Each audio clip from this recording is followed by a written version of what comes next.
Prime Minister inaugurates several projects in Sylhet. Do not open new shops using BNP's name, Mirza Fakhrul. NCP's National Convention on Sunday.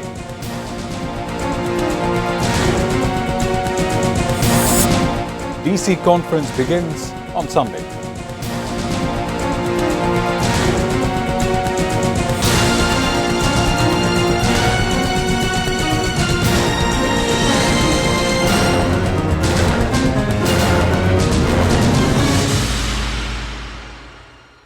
Those were the headlines. Good evening, I'm Shahzan Ehsan with English Bulletin. Prime Minister Tareq Rahman has inaugurated several projects in Sylhet, including Notun Kori Sports, Flood Protection Infrastructural Development Project in Sylhet on Saturday. In his address, the Prime Minister highlighted the plan of the government for improvement of communication, including Dhaka-Sylhet communication. He also sought the help of all to rebuild a wealthy and desired Bangladesh. Earlier, after reaching Sylhet, the Prime Minister offered ziyarat at the shrine of renowned Sufi saint Hazrat Shah Jalal Rahmatullahi Alayhi. After that, the Prime Minister inaugurated several projects.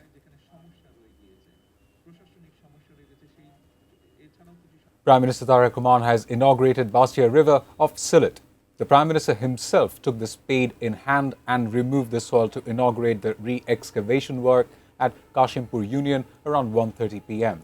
In his address to the locals, the Prime Minister said Shahid President Zia Rahman excavated the Basia River in 1977. The river got filled again. The re-excavation will directly benefit 80,000 farmers and around 150,000 farmers will get the indirect benefit. The Prime Minister also expressed optimism the re-excavation of the Basia River will help produce additional 7,000 metric tons crop. He said canals and rivers will be excavated all over Bangladesh.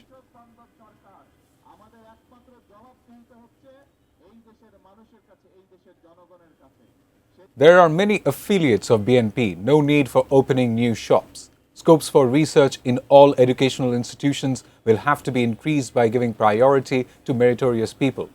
BNP Secretary General Mirza Fakhrul Islam Alamgir made the remark expressing concern over the irregularities, graft and partisanship that had taken place in last 15 years. He also said the opposition is trying to mislead people over constitution amendment and making the country unstable. The BNP Secretary General was talking to media after paying homage at the tomb of Shohid President Zia Rahman and former Prime Minister Begum Khaleda Zia on Saturday, marking founding anniversary of Shramik Dol. Jatiyo Nagarik Party NCP has announced to hold national convention on Sunday to realise the demand of implementation of the mandate of the referendum. Deputy Chief of NCP's Reform Implementation Committee, Savar Tushar, made the announcement from a press conference from the makeshift office of the party in capital's Bangla Motor on Saturday. He said there will be 5 sessions in the convention that will take place at the Institute of Engineers. Member Secretary of NCP, Akhtar Hussain, said, listening to the statements made by the responsible people of the government, it seems they were not in favour of reforms from their heart. He said BNP has deceived the people by not accepting the mandate of the referendum.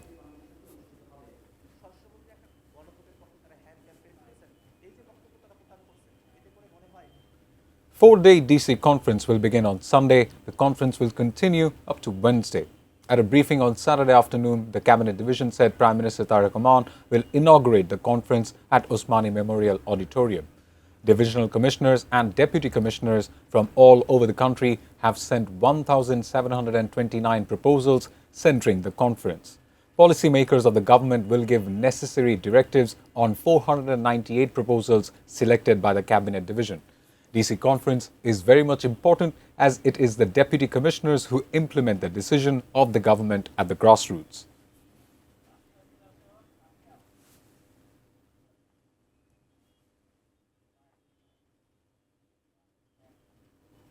Now a short break. We'll be back soon with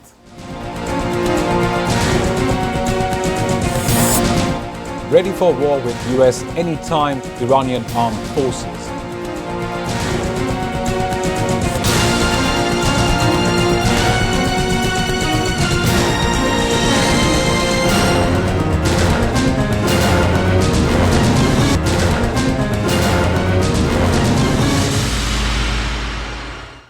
You're watching ATN News. This is English Bulletin. A West quarter realizes extra profit, showing the global market as excuse. Government can bring down the sufferings of the people by making the economy powerful, good governance and monitoring. Executive Director of Centre for Policy Dialogue, Dr. Famida Khatun, made the remark at an event of Debate for Democracy on Saturday. Addressing the same event, Chairman of Debate for Democracy, Hassan Ahmed Chaudhry Kiron, said political unity in the country is very important to tackle the crisis.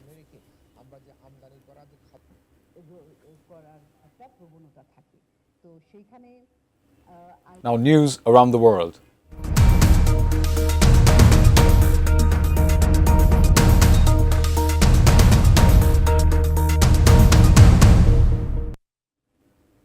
Iranian armed forces said on Saturday that it is likely the US-Israel war of the country will continue as evidence shows that US is not committed to any agreements or treaties. The actions and statements of US officials are primarily media-driven, aimed first at preventing a drop in oil prices and second at extricating themselves from the mess they have created. Mohammad Jafar Asadi, deputy of the military headquarters, said in a statement carried by Iran's Fars news agency. The armed forces are fully prepared for any new adventures or foolishness from the Americans. Meanwhile, Iran's Islamic Revolutionary Guard Corps IRGC announced new rules over the country's coastline in the Gulf and the Strait of Hormuz. The IRGC Navy said it will exercise control over nearly 2,000 kilometers of Iran's coastline in these areas. At least 13 people, including 4 women and a child, have been killed in Israeli airstrikes in southern Lebanon, the Lebanese health ministry said. 2 women and a child were among 8 killed in Habush in Nabatea district, where the Israeli Defense Force IDF had issued an evacuation order. 4 people, including 2 other women, were killed in Zarieh in Sidon district, while another person was killed in Ain Bal in Tyre district. In total, 32 people were injured. Fighting between Israel and Hezbollah has continued despite an ongoing 3-week ceasefire extension. On Saturday, the Iran-backed group Hezbollah said it had targeted Israeli soldiers and military vehicles in Lebanon.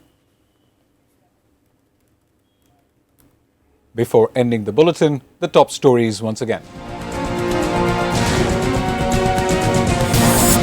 Prime Minister inaugurates several projects in Sylhet.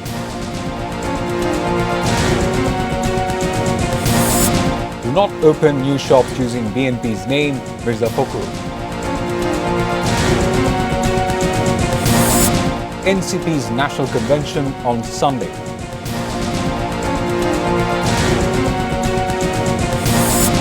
DC conference begins on Sunday.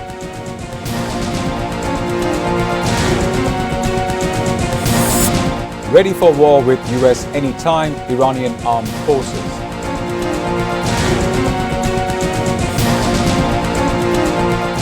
That's all from the newsroom for the moment. Thank you for being with us.